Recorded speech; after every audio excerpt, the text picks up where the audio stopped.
Captain Sarah Chun adjusted her dress uniform one final time before stepping out of the jeep. The morning sun cast long shadows across Fort Braxton's parade ground, where nearly 300 soldiers stood in perfect formation. Today marked her official assignment to the 82nd Airborne Division's Special Operations Unit, a position that had taken her 15 years of military service to achieve. What the assembled troops didn't know was that Captain Chun carried credentials that would shock most of them. Hidden beneath her standard Army uniform lay the trident pin of a Navy SEAL, earned through 6 grueling months of the most demanding military training in the world.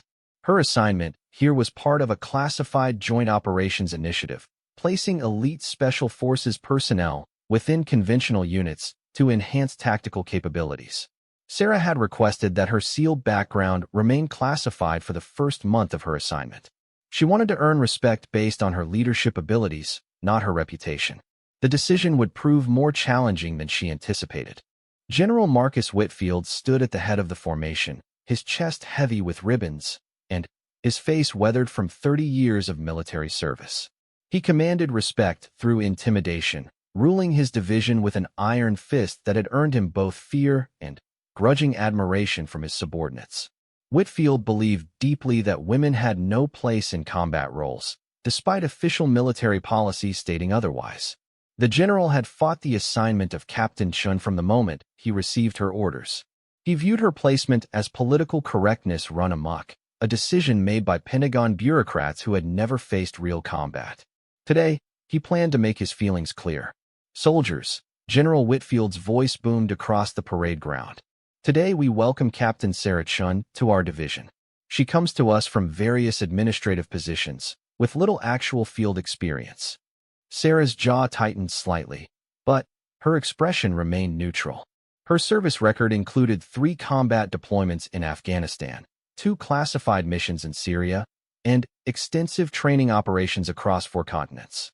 Calling it administrative was both inaccurate and deliberately insulting. I want to make something clear, the general continued, his eyes fixed directly on Sarah. This division operates on merit, not politics. Every soldier here has earned their position through blood, sweat, and proven capability under fire. We don't lower our standards for anyone. The formation remained silent, but Sarah could feel hundreds of eyes watching her reaction. Some soldiers looked uncomfortable with their commander's words, while others nodded in agreement.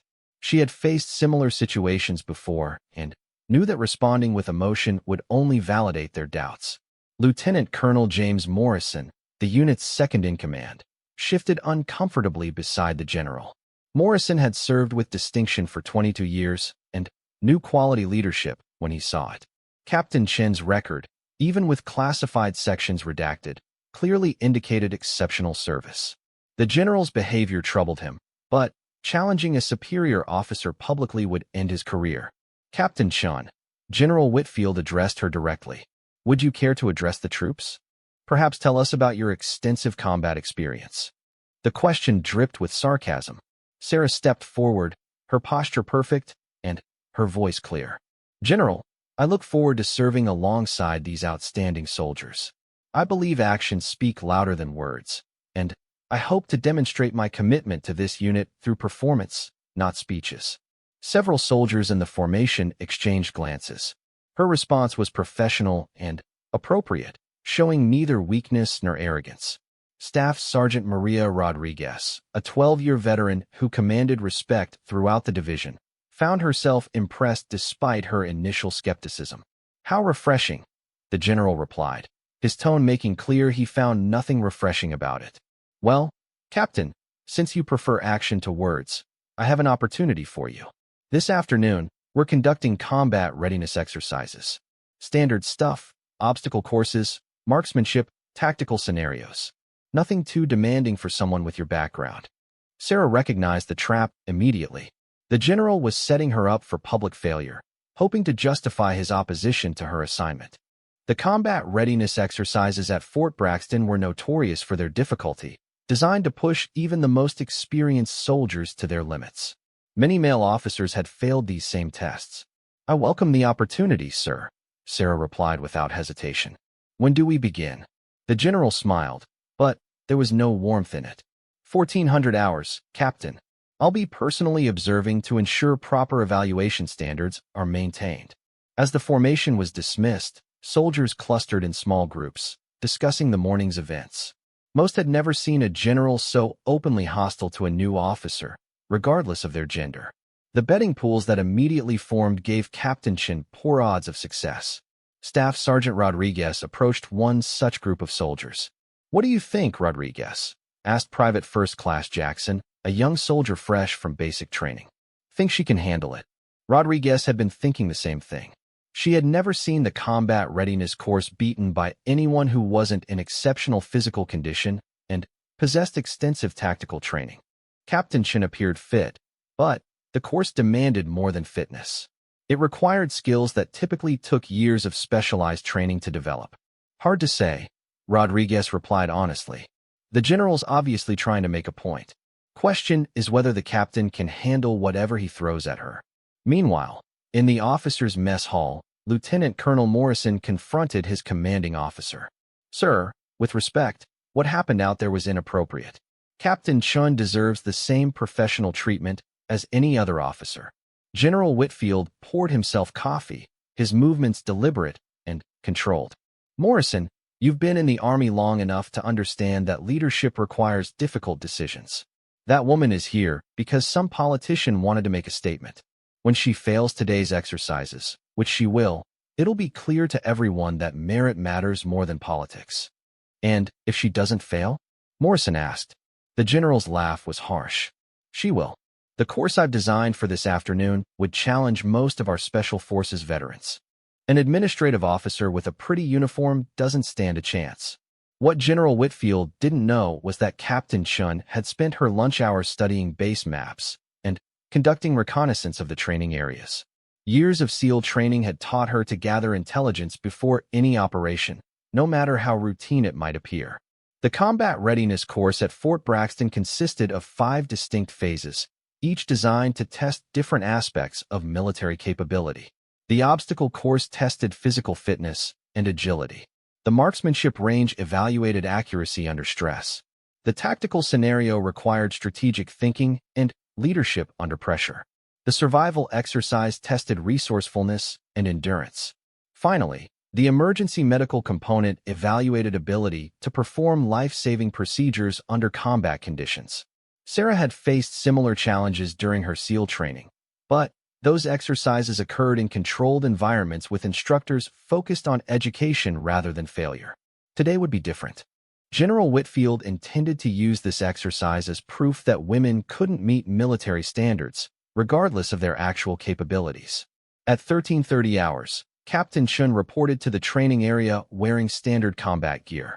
She had drawn equipment from the quartermaster, including an M4 carbine, full battle dress, and a 60-pound pack loaded with gear she might need during the exercises.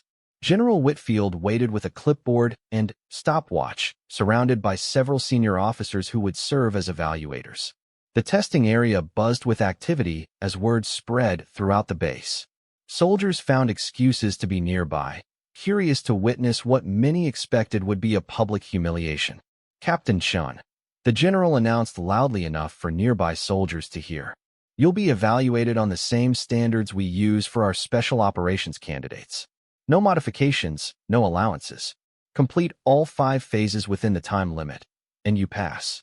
Fail any single component, and you fail the entire evaluation." Sarah nodded her understanding. She had expected nothing less. "Phase 1 begins in 5 minutes. General Whitfield continued. "I suggest you use that time to prepare yourself mentally for what's ahead." Captain Chun used those 5 minutes differently than the general expected. Instead of psyching herself up or showing nervous energy, she began a series of controlled breathing exercises and stretching routines that prepared her body and mind for sustained physical exertion. Her movements were economical and purposeful, displaying a level of professional preparation that caught the attention of several observing soldiers. Staff Sergeant Rodriguez watched from a nearby position and noticed something interesting about the captain's preparation routine. The breathing techniques and stretching patterns were unlike anything taught in standard Army training. They reminded her of methods she had seen used by Special Forces personnel during joint exercises. Time, General Whitfield announced. Captain Chun approached the starting line. Sarah moved to the beginning of the obstacle course, a serpentine arrangement of walls, ropes, water obstacles, and crawling sections that stretched nearly half a mile through wooded terrain. The course record was held by a Green Beret captain who had completed it in 14 minutes and 37 seconds. Most soldiers required over 20 minutes, and many failed to finish within the 30-minute time limit. Phase 1, Obstacle Course, the general announced. Time limit is 30 minutes. Course record is 14 minutes, 37 seconds. Begin when ready. Sarah studied the course layout for 10 seconds, mentally mapping the most efficient route through each obstacle. Her SEAL training had included similar courses, though often under hostile fire or extreme weather conditions. This one, while challenging, was straightforward. Ready, she announced. Begin. Captain Chun exploded from the starting line with a speed and precision that immediately caught everyone's attention. She approached the first obstacle, an 8-foot wall, with perfect technique. Instead of struggling to pull herself over as many soldiers did, she used a running start and fluid motion to vault cleanly over the top. The rope climb came next, a 30-foot vertical challenge that tested upper body strength and technique. Sarah attacked it with a method called the J-hook, wrapping the rope around her leg in a way that allowed her to use her entire body efficiently rather than relying solely on arm strength. She reached the top and descended in less than 40 seconds, a time that impressed even the skeptical observers. General Whitfield checked his stopwatch and frowned. Captain Chun was moving through the course faster than he had anticipated. At this pace, she would finish well within the time limit, which would complicate his plan to use this exercise as justification for removing her from his command. The water obstacle consisted of a pond that soldiers had to cross while carrying their full gear and weapon. Most soldiers struggled to maintain their equipment's dryness while swimming across the 70-foot distance. Sarah approached the water with a different strategy. Instead of entering the water slowly and trying to swim across while holding her rifle above her head, she quickly secured her weapon and pack using a waterproofing technique that few soldiers knew.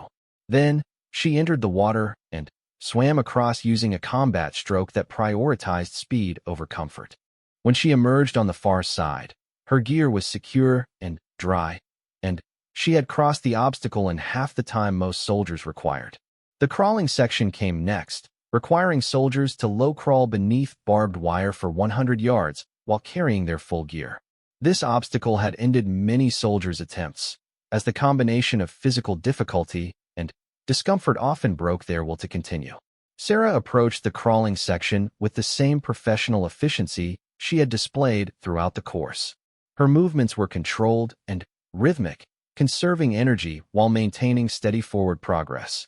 She kept her weapon properly secured and her body low enough to avoid the wire barriers. As she emerged from the crawling section, scattered applause broke out among the observing soldiers. Even those who had been skeptical were beginning to recognize that Captain Chun possessed unusual capabilities. Her performance was unlike anything they had seen from a conventional army officer. The final obstacle was a combination wall and rope descent that required soldiers to climb a 15-foot vertical wall, cross a narrow beam, and rappel down the far side using a rope.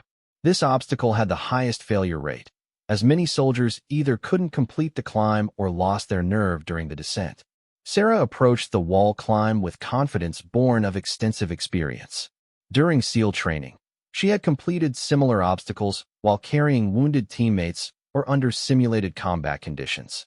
This version, while challenging, was manageable. She reached the top of the wall and crossed the beam with perfect balance. The rappel descent that followed was textbook perfect, controlled, and fast. As her feet touched the ground, completing the first phase of the exercise, murmurs of amazement rippled through the crowd of observers. General Whitfield checked his stopwatch and his expression darkened. Captain Chun had completed the obstacle course in 13 minutes and 52 seconds, beating the course record by nearly a full minute. Her performance was not just adequate, it was exceptional by any standard. Phase 1 complete, he announced, his voice notably lacking enthusiasm. Time, 13 minutes, 52 seconds. New course record. scattered applause, and cheers erupted from the observing soldiers. Even those who had been skeptical were impressed by what they had witnessed. Captain Chun had not only passed the first phase, she had dominated it. Sarah accepted a water bottle from one of the evaluators and used the brief rest period to prepare for the second phase. She showed no signs of fatigue or distress, maintaining the professional demeanor that had characterized her performance from the beginning. Staff Sergeant Rodriguez found herself completely reassessing her initial opinions about Captain Chun. The level of skill and preparation the captain had displayed was remarkable. Rodriguez had served alongside some of the Army's elite units and recognized the signs of advanced training when she saw them. "Sir," Lieutenant Colonel Morrison approached General Whitfield quietly. "That was an exceptional performance. I think we may have underestimated Captain Chin's capabilities." The general's jaw was tight with frustration. His plan to demonstrate Captain Chin's inadequacy was backfiring spectacularly. Instead of proving that women couldn't meet military standards, her performance was highlighting the exceptional nature of her training and preparation. "We're just getting started, Morrison," he replied through gritted teeth. "The marksmanship phase will be more revealing." But, as General Whitfield watched Captain Chin prepare for the second phase of the exercise, he was beginning to suspect that he had made a serious miscalculation about the officer he was attempting to humiliate. The marksmanship range at Fort Braxton was considered one of the most challenging in the military. Unlike standard qualification courses that focused on stationary targets at known distances, this range simulated combat conditions with moving targets, variable lighting, and deliberate distractions designed to test a soldier's ability to shoot accurately under stress. General Whitfield had personally designed this phase of the evaluation to be as difficult as possible. The course required engaging targets at distances ranging from 25 to 400 meters, using both the rifle and sidearm. Soldiers had to demonstrate proficiency while moving, shooting from awkward positions, and dealing with simulated combat stress. Phase 2. Combat Marksmanship. The general announced as Captain Chin approached the firing line. "You'll engage 47 targets using your assigned M4 carbine and M9 pistol. Scoring requires 85% accuracy to pass. You have 12 minutes to complete the course." Sarah examined the weapon she had been issued, a standard M4 carbine that showed signs of heavy use. She quickly checked the action, verified the optics alignment, and loaded her first magazine. Her movements were smooth and professional, displaying familiarity with the weapon system that came from years of intensive training. What the observers didn't know was that during her SEAL training, Sarah had fired tens of thousands of rounds under every conceivable condition. She had qualified as an expert marksman with over 20 different weapon systems and had extensive experience in combat marksmanship that went far beyond standard military training. "Range is hot," called the range safety officer. "You may begin when ready." Captain Chun moved to the first firing position and raised her weapon. The initial targets were stationary silhouettes at 100 meters, designed to establish baseline accuracy before the course became more challenging. She fired 5 rapid shots in a tight grouping that would have impressed competitive shooters. The second position required engaging targets while moving laterally across a 20-meter section of the range. This type of shooting was extremely difficult, as it required maintaining sight alignment while the shooter's platform was unstable. Most soldiers struggled with accuracy during movement, often missing their targets entirely. Sarah attacked this portion with the fluid movement of someone who had extensive training in combat shooting. She maintained perfect weapon control while moving, engaging each target with controlled pairs of shots that found their mark consistently. Her shooting stance and movement patterns were textbook examples of advanced marksmanship techniques. Staff Sergeant Rodriguez watched in amazement. "That's not standard Army training," she whispered to Private Jackson, who was standing nearby. "I've never seen anyone move and shoot like that except special operations guys." The third position presented the most challenging shots of the course, long-range targets at 300 and 400 meters that required precision shooting under time pressure. Most soldiers found these distances extremely difficult with standard military equipment, and many failed to score any hits at all. Captain Chin approached these long-range shots with the patience and skill of a trained sniper. She adjusted her optics, calculated wind conditions, and controlled her breathing before engaging each target. Her shots rang out in a steady rhythm, each one finding its mark with precision that bordered on the extraordinary. General Whitfield checked the spotting scope, and his expression grew increasingly grim. Every shot Captain Chen fired was striking within the scoring rings, many of them in the center mass area that represented lethal hits. Her accuracy was not just adequate, it was approaching perfect. The pistol phase of the course came next, requiring soldiers to transition from rifle to sidearm and engage close-range targets while moving through a simulated building clearing exercise. This portion of the test had the highest failure rate, as few soldiers possessed the advanced pistol skills needed to shoot accurately while moving through confined spaces. Sarah holstered her rifle and drew her sidearm with a speed that caused several observers to blink in surprise. Her weapon handling was flawless, demonstrating muscle memory that could only come from thousands of hours of practice. She moved through the building clearing course like a professional gunfighter, engaging targets with precision and speed that left the observers speechless. "Contact left," she called out as she engaged a pop-up target, using proper tactical communication even though the exercise didn't require it. Her movements through the course were textbook examples of close-quarters combat techniques that few conventional soldiers had ever seen performed at such a high level. Lieutenant Colonel Morrison found himself completely re-evaluating his assessment of Captain Chun. "General," he said quietly, "where exactly did she receive this level of training? This isn't standard officer education." General Whitfield ignored the question, focused intently on his stopwatch. Captain Chun was not only passing the marksmanship phase, she was performing at a level that exceeded most special operations personnel. His plan to demonstrate her inadequacy was failing spectacularly. The final portion of the marksmanship course required shooting while wearing a gas mask, simulating chemical attack conditions. This was perhaps the most difficult challenge, as the restricted vision and breathing made accurate shooting extremely challenging. Many soldiers who had performed well on earlier portions failed completely once the mask was in place. Sarah donned the gas mask with practiced efficiency and immediately began engaging targets. Her shooting remained accurate despite the vision restrictions, and her breathing control allowed her to maintain steady aim even with the breathing apparatus. She completed the masked shooting portion without missing a single target. As the final shot echoed across the range, observers began to applaud spontaneously. Captain Chun had just completed one of the most challenging marksmanship courses in the military with a performance that was essentially perfect. Her final score was 97%, the highest ever recorded on the Fort Braxton Combat Marksmanship course. Phase 2 complete, General Whitfield announced, his voice tight, with barely controlled frustration. Score, 97%. Course record. The applause from the observing soldiers was louder this time, and Sarah could see respect in their faces that had not been there at the beginning of the exercise. She had proven beyond doubt that her skills were legitimate, regardless of their source. Staff Sergeant Rodriguez approached one of her fellow NCOs. "Sergeant Williams," she said quietly, "I've been in this army for 12 years, and I've never seen shooting like that from anyone who wasn't special operations. Where do you think she learned to shoot like that?"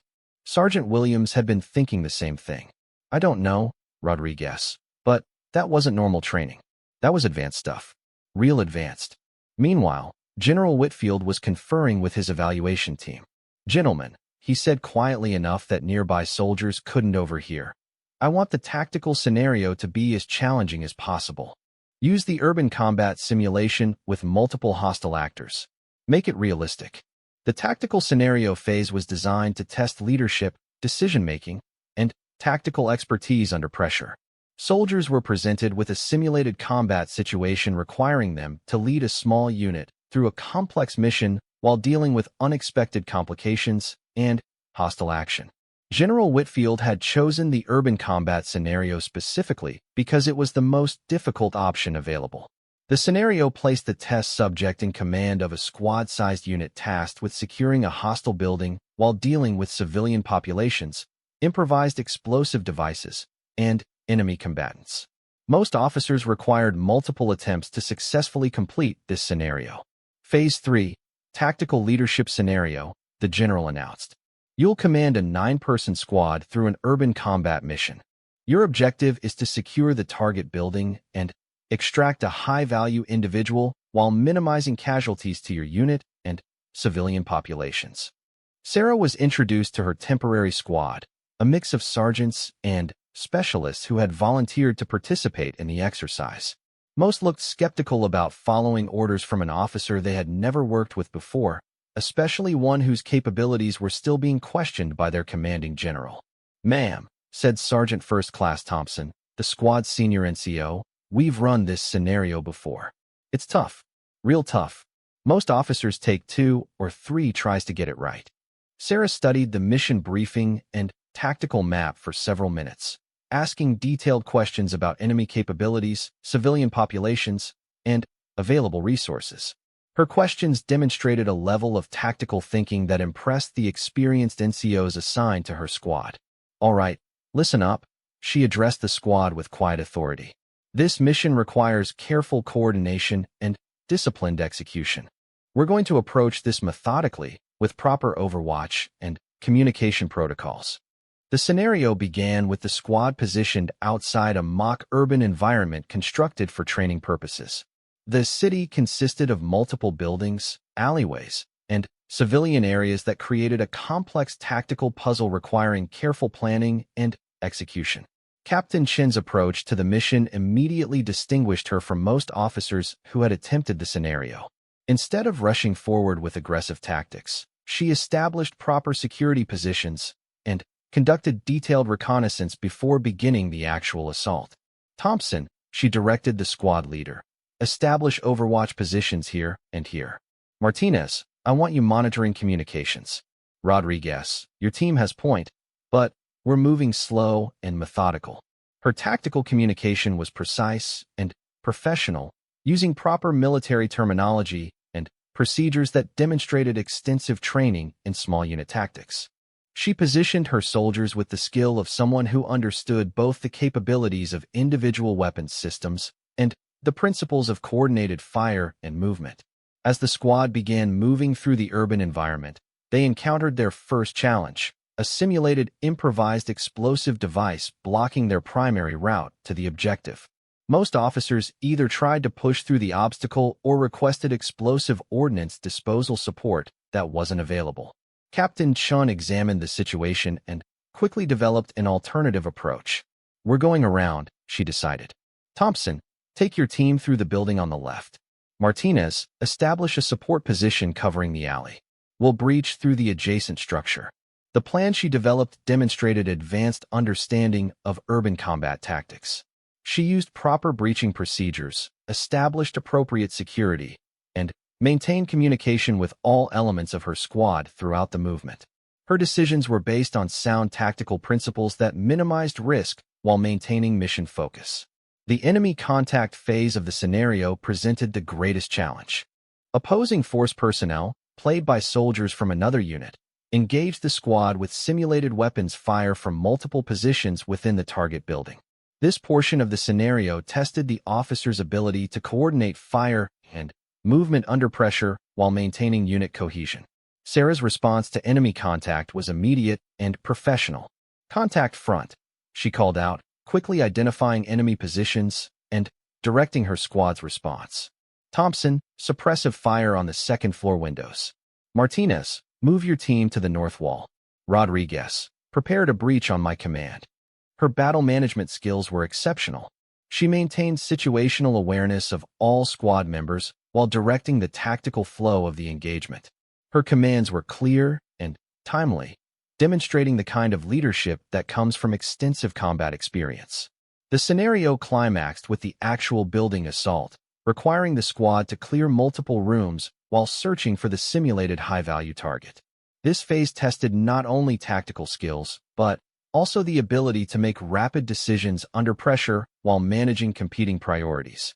Captain Chun led the building clearing operation with textbook precision. She used proper room clearing techniques, maintained security throughout the building, and successfully located the target while protecting her squad and avoiding civilian casualties. Her performance was flawless from a tactical standpoint. When the scenario concluded, the observing soldiers burst into spontaneous applause. Captain Chun had not only completed the most difficult tactical scenario at Fort Braxton, but had done so with a level of skill that rivaled the best special operations officers. Her squad members were clearly impressed with her leadership and tactical expertise. "Ma'am," Sergeant Thompson said as the exercise concluded, "that was outstanding. I don't know where you learned to do that, but I'd follow you into combat any day." The sentiment was echoed by the other squad members, who had begun the exercise with skepticism but finished it with genuine respect for their temporary commander. Captain Chun had demonstrated leadership capabilities that went far beyond standard military training. General Whitfield's expression was grim as he reviewed the evaluation scores. Captain Chun had achieved perfect marks on the tactical scenario, completing objectives that usually required multiple attempts by experienced officers. His plan to demonstrate her inadequacy was failing completely. "Phase 3 complete," he announced reluctantly. "Perfect score. All objectives met." The crowd of observing soldiers was growing larger as word spread throughout the base about Captain Chin's remarkable performance. Soldiers were leaving their regular duties to witness what was becoming a legendary display of military capability. Lieutenant Colonel Morrison approached the general quietly. "Sir, I think it's clear that Captain Chun is exceptionally qualified. Perhaps we should." "We're continuing with the exercise, Colonel," General Whitfield interrupted sharply. "All phases will be completed as planned." But, as he watched Captain Chin prepare for the fourth phase of the evaluation, the general was beginning to realize that his attempt to humiliate her was having the opposite effect. Instead of proving her inadequacy, he was showcasing capabilities that were extraordinary by any standard. The question that was beginning to trouble him was simple. Where had an administrative officer acquired special operations-level skills? The survival exercise at Fort Braxton was designed to break even the most determined soldiers. Participants were given minimal equipment and required to survive in the wilderness for 24 hours while accomplishing specific objectives and evading capture by opposing forces.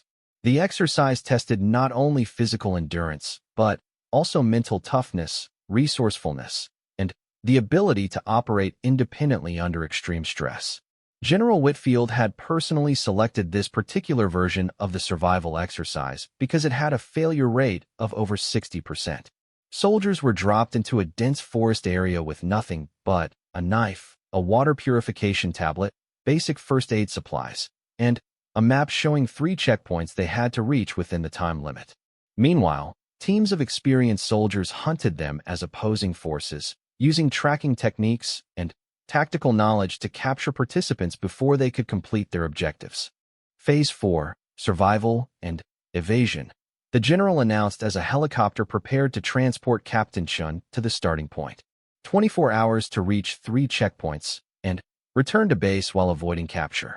You'll be carrying minimal equipment and will need to provide your own food, shelter, and water beyond what's in your kit. Sarah examined the equipment she had been issued. A fixed-blade survival knife, 1 water purification tablet, basic medical supplies, a map, and a compass. The kit was intentionally minimal, forcing participants to rely on their training and resourcefulness to survive. She had operated with less during SEAL training exercises, but those had been conducted in controlled environments with safety personnel nearby. What made this exercise particularly challenging was the human element. The opposing force teams were composed of experienced soldiers who knew the terrain intimately and possessed advanced tracking skills. They used military vehicles, communication equipment, and coordinated search patterns that made evasion extremely difficult. The helicopter lifted off at 1800 hours, carrying Captain Chun to a remote drop zone 15 kilometers from the first checkpoint. As the aircraft approached the landing zone, she could see the dense forest canopy that would provide both concealment and obstacles over the next 24 hours. "Good luck, ma'am," the crew chief called out as the helicopter touched down briefly in a small clearing. "We'll see you tomorrow evening, assuming you make it back." Sarah jumped from the aircraft and immediately moved away from the landing zone as the helicopter departed. She knew that opposing force teams would investigate any helicopter activity, so her first priority was putting distance between herself and the drop point before beginning navigation to her first objective. The forest was thick with undergrowth and fallen trees that made movement slow and difficult. Sarah moved carefully, balancing the need for speed with the requirement for stealth. Her SEAL training had included extensive instruction in land navigation and wilderness survival, but this environment presented unique challenges that required adapting her techniques to local conditions. After moving for an hour, she stopped to assess her situation and plan her route to the first checkpoint. The map indicated that the objective was 8 kilometers away through heavily wooded terrain with several stream crossings. Most participants attempted to follow the obvious routes, which made them easy targets for the opposing forces. Sarah chose a different approach. Instead of following the main ridge lines or valley floors where movement was easier, she selected a route that took her through the thickest terrain where opposing forces would be less likely to establish ambush positions. The route was more difficult, but it offered better concealment and fewer predictable choke points. As darkness fell, she faced her first major decision point. Most soldiers tried to move continuously through the night to reach checkpoints quickly, but this made them vulnerable to detection by opposing forces using night vision equipment. Sarah decided to use the darkness differently. She found a concealed position overlooking a likely ambush site and settled in to observe. Her patience was rewarded when she spotted an opposing force team moving into position along the route most participants would naturally follow. By taking time to conduct reconnaissance, she had avoided walking into a trap that would have ended her exercise immediately. The first checkpoint was located near a small stream that provided water, but also created a natural funnel where opposing forces could easily establish surveillance. Sarah approached the area carefully, using techniques she had learned during SEAL training for operating in hostile territory. She spent 30 minutes observing the checkpoint area before moving in to complete the objective. Her caution proved justified when she spotted concealed opposing force personnel watching the obvious approach routes. Using a circuitous route that took her through thick brush, she reached the checkpoint without detection and documented her arrival as required. The second checkpoint was 10 kilometers away across terrain that included several open areas where concealment would be minimal. This portion of the exercise had stopped many participants, as crossing open ground while avoiding detection required advanced fieldcraft skills that most soldiers had never learned. Sarah studied the terrain carefully and waited for favorable conditions before attempting the crossing. She used early morning fog as concealment, moving quickly but quietly across the exposed areas while the limited visibility provided cover. Her movement techniques were flawless, demonstrating training that went far beyond standard Army instruction. The water procurement portion of the exercise presented its own challenges. Participants had to locate, purify, and consume sufficient water to maintain their physical capabilities while avoiding contamination that could end their mission. The single purification tablet provided was enough for 1 liter of water, requiring participants to use other methods or find alternative sources. Sarah located a clear mountain stream and used techniques learned during SEAL training to create an improvised filtration system using cloth from her uniform and charcoal from a small fire. The system allowed her to purify additional water beyond what the single tablet could provide, ensuring she remained properly hydrated throughout the exercise. Food procurement was another critical element. The exercise provided no food, requiring participants to either go without eating for 24 hours or locate edible plants and other natural food sources. Most soldiers chose to go without food rather than risk consuming something harmful, but prolonged hunger affected their decision-making and physical performance. Sarah had learned edible plant identification during survival training and was able to supplement her energy with several safe options available in the local environment. Wild berries, edible roots, and other natural foods provided enough nutrition to maintain her performance levels throughout the exercise.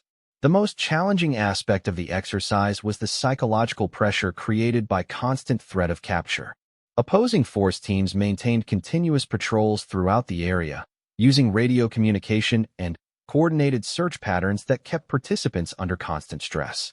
The mental strain of remaining alert and hidden for 24 hours was often more difficult than the physical demands. Sarah managed this psychological pressure using techniques learned during resistance training in the SEAL program. She maintained a positive mental attitude, broke the exercise into manageable segments, and used meditation and breathing exercises to control stress levels. Her mental discipline allowed her to make clear decisions even when physical exhaustion began to affect her performance. The third checkpoint was located in the most challenging terrain of the exercise area, requiring participants to navigate through dense forest and rocky outcroppings while avoiding multiple opposing force teams that concentrated their efforts in this region. Many participants were captured within sight of their final objective, making this the most frustrating failure point in the exercise. Sarah approached the third checkpoint with extreme caution, having observed increased opposing force activity as she moved through the area. She spent over an hour conducting reconnaissance before identifying a safe approach route that avoided the obvious ambush positions. Her route to the final checkpoint required crossing a stream that was being monitored by opposing forces. Instead of attempting to cross at the obvious points, Sarah moved upstream to a location where fallen trees created a natural bridge that could be crossed without entering the water. The approach required careful balance and movement control, but it allowed her to avoid detection. The return journey to base presented the final challenge of the exercise. Most participants who successfully reached all 3 checkpoints were captured during the return trip, as opposing forces concentrated their remaining assets along the likely routes back to base. The temptation to move quickly after completing the objectives led many soldiers to abandon the careful techniques that had brought them success. Sarah maintained her disciplined approach throughout the return journey. She varied her route, took time to observe potential ambush sites, and used terrain features to mask her movement. Her patience and tactical discipline allowed her to avoid capture even as opposing forces intensified their search efforts. As she approached the final kilometers to base, Sarah encountered her closest call with capture. An opposing force team had established a blocking position along her planned route, forcing her to make a wide detour that added several hours to her journey. The additional time meant she was cutting close to the 24-hour deadline, but rushing would have meant certain capture. She reached the base perimeter with less than an hour remaining in the time limit, successfully completing all objectives without being captured. As she approached the collection point, word of her success had already spread among the observing personnel. Completing the survival exercise without capture was rare enough that it always attracted attention. General Whitfield was waiting at the collection point with his evaluation team. His expression was carefully neutral, but Sarah could see the frustration in his eyes. She had now successfully completed 4 phases of his evaluation with performances that exceeded expectations at every level. Phase 4 complete, he announced to the gathered observers. All objectives met within time limit. No capture. The applause from the observing soldiers was loud and sustained. Captain Chun had just accomplished something that few soldiers in the division's history had achieved, completing one of the military's most challenging survival exercises with a perfect score. Staff Sergeant Rodriguez was among the observers and found herself completely amazed by what she had witnessed. "I've seen Special Forces guys fail that exercise," she told Private Jackson. Whatever training she had, it wasn't normal Army stuff. Lieutenant Colonel Morrison approached General Whitfield as Captain Chun was debriefed by the exercise controllers. "Sir, this is extraordinary. For perfect phases on the most challenging evaluation we have, I think we need to acknowledge that Captain Chun is exceptionally qualified." The general's response was terse. "There's still 1 phase remaining, Colonel. Emergency medical procedures under combat conditions. Let's see how she handles that." But, privately, General Whitfield was beginning to understand that his attempt to demonstrate Captain Chin's inadequacy had backfired completely. Instead of proving that political correctness had led to inappropriate assignments, he was showcasing a level of capability that was approaching legendary within his division. Soldiers throughout the base were talking about the mysterious captain who was dominating every challenge thrown at her. What troubled the general most was the growing realization that Captain Chin's skills were not the result of normal military training. Her capabilities suggested specialized instruction that went far beyond what conventional Army officers received. The question that was beginning to consume his thoughts was simple. Who was Captain Sarah Chun, and where had she acquired these extraordinary abilities? As night fell, and preparations began for the final phase of the evaluation, word continued to spread throughout Fort Braxton about the remarkable performance they were witnessing. Soldiers gathered in groups to discuss what they had seen, and speculation about Captain Chin's background grew with each retelling of her achievements. The general had intended this evaluation to prove a point about military standards and political correctness. Instead, he was about to discover that he had challenged someone whose credentials would shock him to his core. The final phase of the evaluation would bring revelations that would change everything he thought he knew about the officer he had been trying to humiliate. The emergency medical phase was the final component of General Whitfield's evaluation, designed to test a soldier's ability to provide life-saving medical care under combat conditions. The scenario involved multiple casualties with various traumatic injuries, requiring participants to demonstrate advanced medical skills while dealing with simulated enemy fire, time pressure, and limited resources. Captain Chun had been allowed 4 hours of rest after completing the survival exercise, but she looked remarkably fresh considering the physical and mental demands she had endured over the past 24 hours. Her uniform was clean, her equipment properly arranged, and her demeanor calm and professional as she prepared for what many considered the most challenging phase of the entire evaluation. General Whitfield had specifically chosen the mass casualty scenario because it required training that most conventional officers had never received. The exercise simulated an improvised explosive device attack on a military convoy, creating multiple casualties with complex injuries that required immediate medical intervention. Participants had to triage patients, provide advanced medical care, and coordinate evacuation while operating under simulated hostile fire. Phase 5. Emergency medical procedures under combat conditions, the general announced to the assembled observers. Multiple casualties with various traumatic injuries. Your mission is to stabilize patients for evacuation while maintaining security and managing resources. You have 30 minutes to treat all casualties and prepare them for transport. Sarah studied the scenario briefing carefully, noting the types of injuries she would encounter and the medical supplies available. The casualties would include penetrating trauma, blast injuries, severe bleeding, airway obstructions, and potential spinal injuries. Each required different treatment protocols, and time would be critical for patient survival. What the observers didn't know was that Captain Chun had extensive combat medical training from her SEAL background.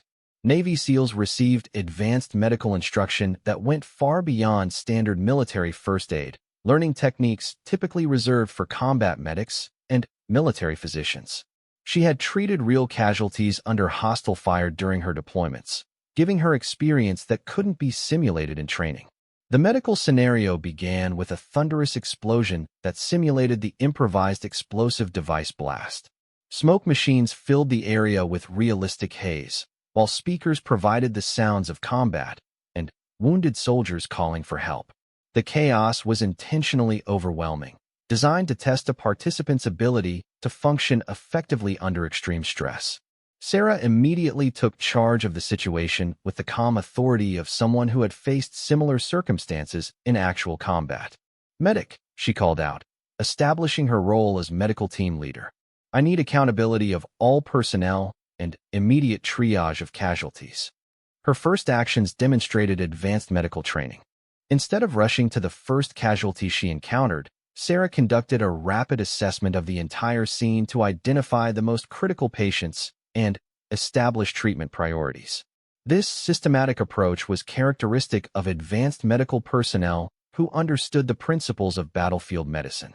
The first casualty was a simulated blast victim with severe bleeding from multiple wounds and signs of shock.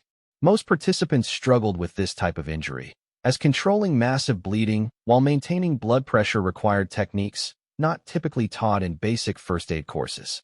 Captain Chun immediately identified the primary bleeding source and applied direct pressure while simultaneously elevating the patient's legs to combat shock. Her tourniquet application was textbook perfect, and she established an intravenous line to begin fluid resuscitation. Her movements were confident and precise, demonstrating muscle memory that could only come from extensive hands-on experience. Casualty 1. Severe bleeding controlled. For established, ready for immediate evacuation. She reported to the exercise controllers while simultaneously moving to assess the next patient. The second casualty presented an airway emergency.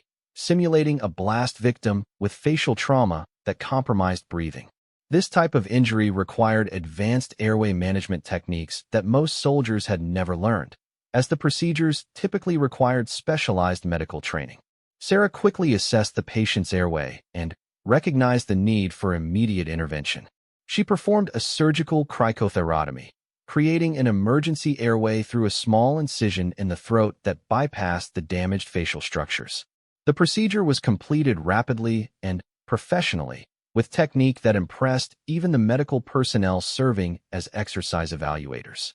Casualty 2. Surgical airway established, breathing restored, stable for transport, she reported before moving to the third patient. The scenario continued with increasing complexity as Sarah moved through multiple casualties, each presenting different medical challenges. She treated a suspected spinal injury with proper immobilization techniques, managed a pneumothorax by decompressing the chest cavity, and controlled bleeding from several penetrating wounds using advanced trauma surgery techniques. Throughout the medical portion of the exercise, simulated enemy fire continued to threaten the casualty collection point. Sarah managed this threat while providing medical care, demonstrating the ability to function effectively in hostile environments that was characteristic of special operations medical personnel. Her tactical awareness never wavered despite the medical demands. She positioned herself to maintain security while treating patients, coordinated with security personnel to ensure area safety, and made rapid decisions about patient movement based on tactical considerations as well as medical priorities. Staff Sergeant Rodriguez watched the medical scenario with growing amazement. "That's not normal first aid," she whispered to Sergeant Williams. "She just performed surgery in the field. Regular Army officers don't know how to do that." The observation was accurate. Captain Chun had just demonstrated medical capabilities that required years of specialized training and extensive practical experience. Her performance was on par with flight surgeons and special operations medics, not conventional Army officers. As the medical scenario concluded, Sarah had successfully stabilized all casualties within the time limit while maintaining security and coordinating evacuation procedures. Her performance was flawless from both a medical and tactical standpoint, demonstrating expertise that went far beyond what the exercise was designed to evaluate. General Whitfield reviewed the evaluation scores with his medical advisor, a doctor who had observed the entire exercise. "Colonel Peters," he asked quietly, "what's your assessment of Captain Chen's medical performance?" The physician's response was immediate and unequivocal. "General, that was extraordinary. She performed procedures that I wouldn't expect from anyone below the level of a combat surgeon or special operations medic. Where did she receive that level of medical training?" The general had no answer for the question, but it was adding to his growing suspicion that Captain Chun was not the administrative officer she appeared to be. Her performance across all 5 phases of the evaluation had consistently exceeded expectations by significant margins, suggesting training and experience that went far beyond conventional military education. Phase 5 complete, General Whitfield announced to the gathered observers. All casualties stabilized within time limit. Perfect score. The applause that erupted from the observing soldiers was the loudest yet. Captain Chun had just completed what was considered the most challenging evaluation in the division's history, with perfect scores across all 5 phases. Her performance was unprecedented and had created a buzz of excitement and speculation throughout the base.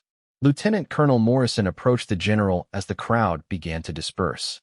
"Sir, I think it's time we had an honest discussion about Captain Chen's background. Her performance suggests training that goes far beyond normal Army education." General Whitfield was thinking the same thing. The evaluation he had designed to demonstrate Captain Chen's inadequacy had instead revealed capabilities that were extraordinary by any standard. Her skills in physical fitness, marksmanship, tactics, survival, and medical procedures suggested specialized training that was typically associated with elite military units. As Captain Chen cleaned her equipment and prepared to depart the training area, she noticed that several soldiers were watching her with expressions of respect and curiosity. Word of her performance had spread throughout the base, and she was beginning to attract attention that she had hoped to avoid during her first month of assignment. Staff Sergeant Rodriguez approached as Sarah packed her medical supplies. "Ma'am, she said respectfully. That was incredible.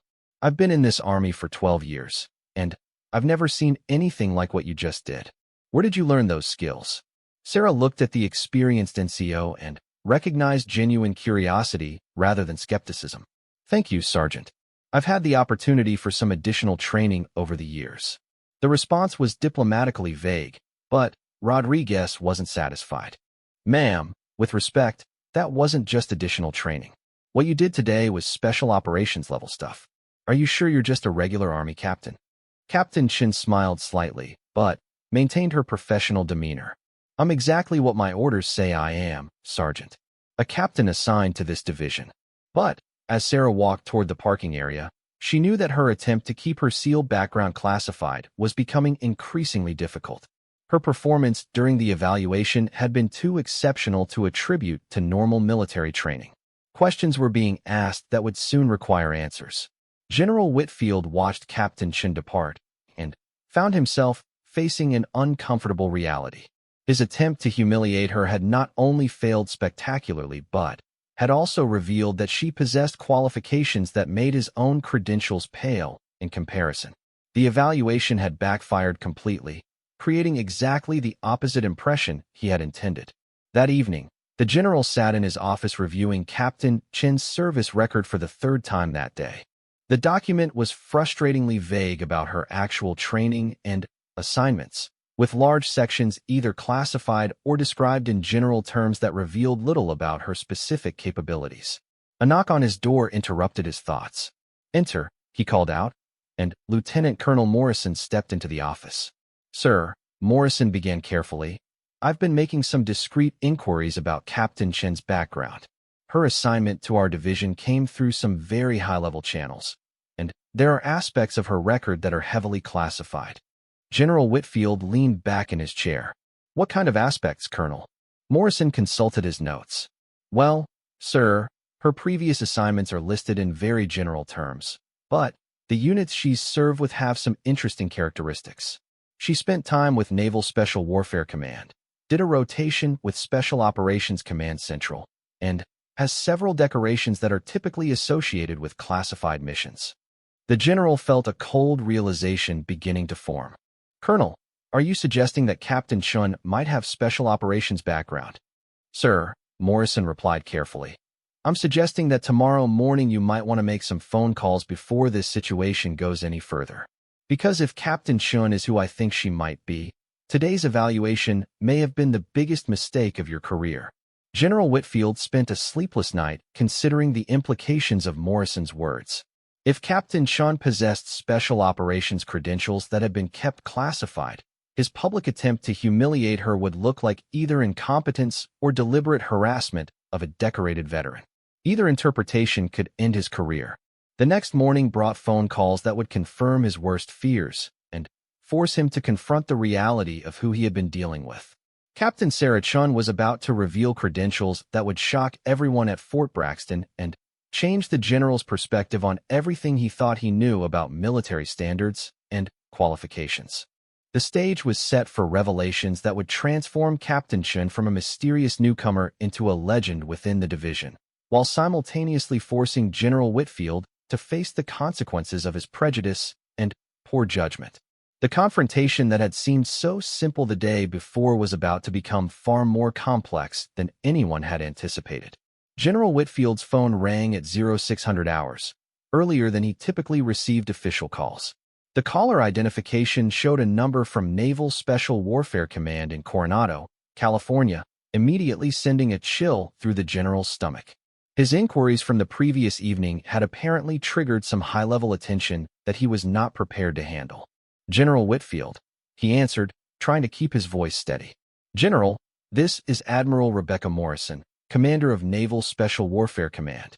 I understand you conducted an evaluation of Captain Sarah Chun yesterday. I'm calling to discuss her background and your apparent lack of awareness regarding her credentials." The general's worst fears were materializing. An admiral was personally calling about Captain Chun, which meant her background was far more significant than he had realized.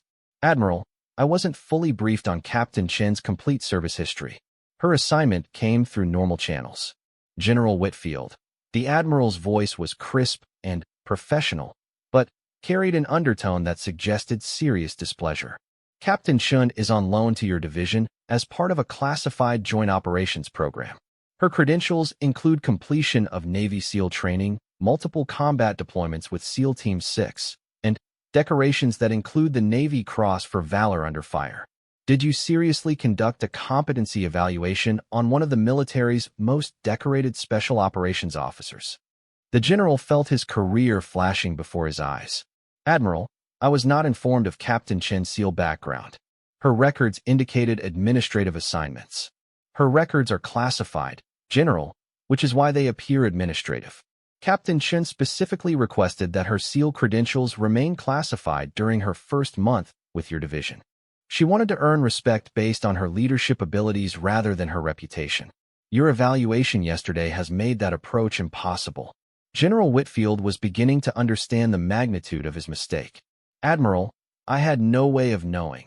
General, the Admiral interrupted, Captain Chen's performance yesterday is already being discussed at the Pentagon. Word of a SEAL officer setting multiple records at Fort Braxton has reached the highest levels of military leadership. The Secretary of Defense wants a full report on why you felt it necessary to publicly challenge one of our most qualified officers. The implications were staggering. What had begun as an attempt to prove a point about military standards had become a career-ending scandal involving multiple levels of military leadership. General Whitfield had unknowingly picked a fight with someone whose credentials far exceeded his own. Admiral, is there any way to resolve this situation without? General, Captain Chun has requested a meeting with you this morning at 0800 hours. I strongly suggest you listen carefully to what she has to say. This situation can go one of two ways, and your career depends on choosing the right path forward. The line went dead, leaving General Whitfield alone with his thoughts and the growing realization that his prejudice and poor judgment had created a crisis that might end his 30-year military career. The officer he had tried to humiliate was apparently a decorated war hero whose credentials made his own service record pale by comparison. Lieutenant Colonel Morrison arrived at the general's office at 0730 hours with additional information that made the situation even worse. Sir, I've been able to confirm some details about Captain Chen's background. She completed SEAL training with honors, served 3 combat tours with SEAL Team 6, and was personally decorated by the President for her role in a classified counterterrorism operation. General Whitfield felt physically sick. Morrison, how did we not know this? Sir, her assignment was processed through the Special Operations Command as part of a joint training initiative. The Personnel Office was specifically instructed to keep her SEAL background classified. We weren't supposed to know, and she was depending on us to treat her like any other Army captain. The irony was crushing.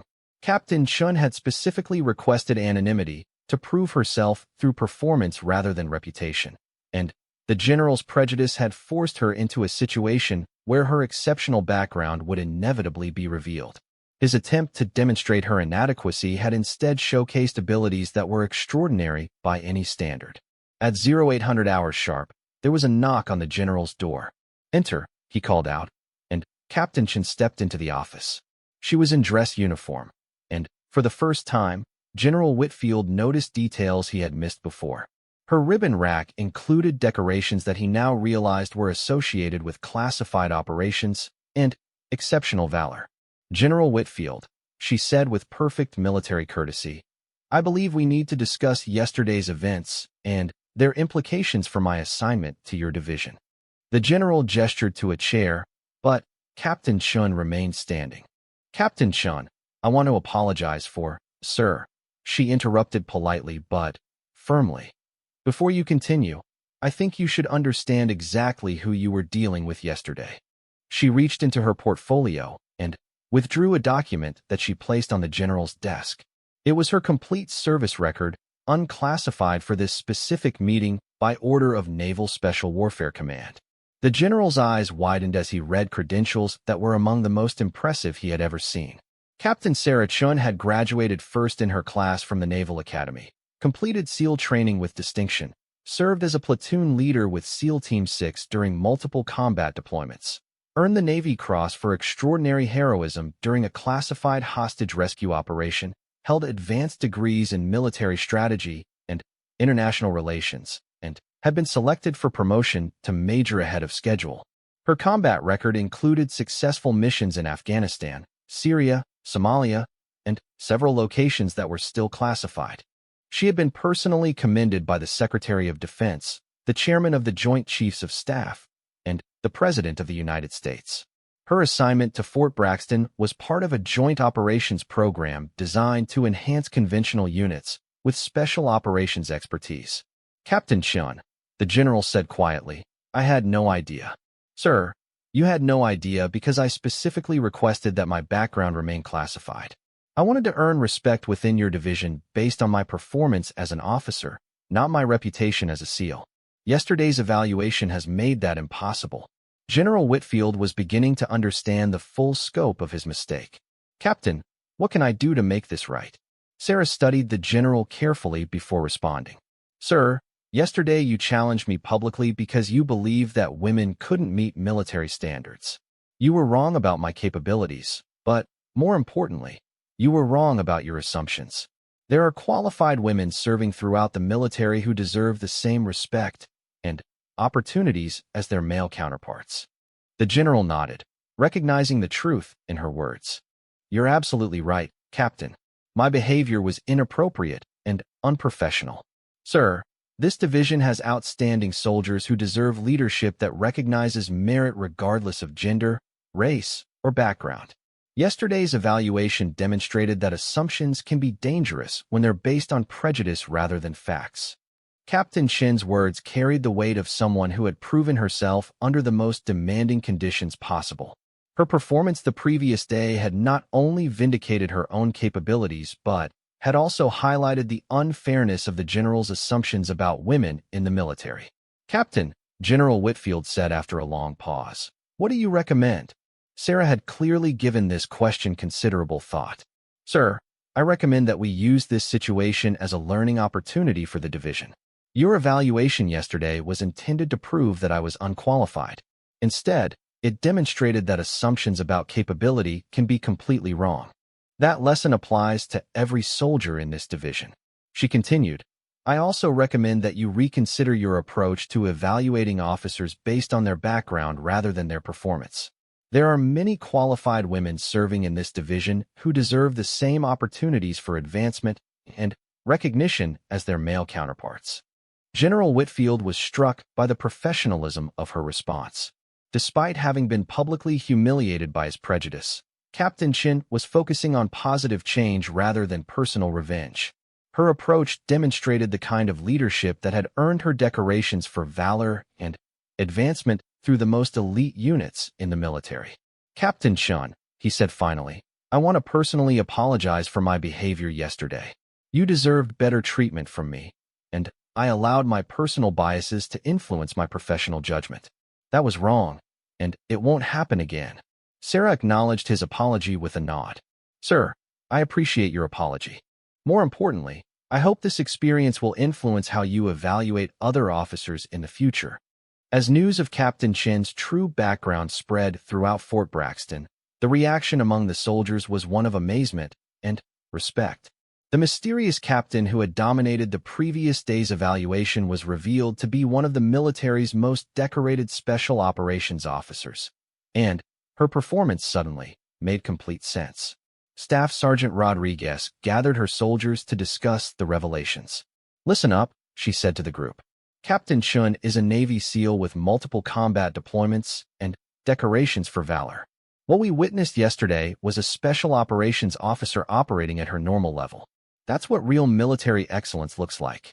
Private Jackson raised his hand. "Sergeant, why didn't she tell us who she was from the beginning?" Rodriguez smiled. "Because she wanted to earn our respect based on her performance as our officer, not her reputation as a SEAL. That's called leadership, soldier. She could have used her background to intimidate people, but instead she chose to prove herself through action." The transformation in the division's attitude was immediate and dramatic.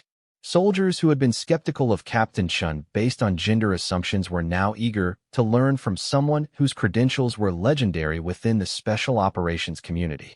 Her approach to leadership became a model that other officers began to study and emulate. General Whitfield called a division formation for that afternoon, where he publicly acknowledged his mistake and introduced Captain Chin's actual background to the assembled troops.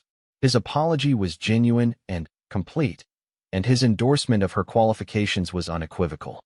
"Soldiers," he announced to the formation, "yesterday I made serious errors in judgment regarding Captain Chin's capabilities. I allowed personal biases to influence my professional decisions, and I was wrong.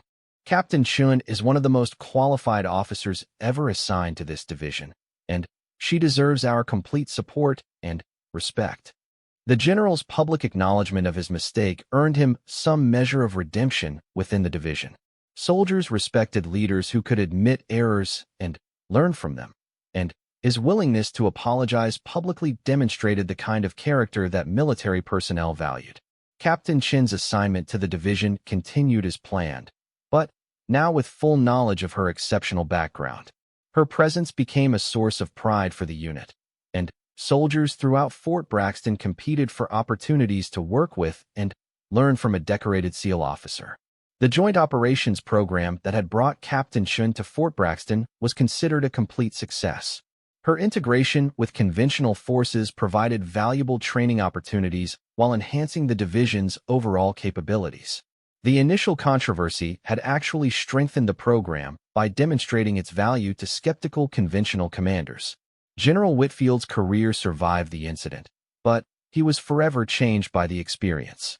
He became an advocate for evaluating officers based on merit rather than assumptions, and his division became known throughout the Army for its progressive approach to recognizing talent regardless of background. The story of the foolish general who challenged a SEAL became legendary within military circles, serving as a cautionary tale about the dangers of prejudice and the importance of recognizing merit wherever it might be found.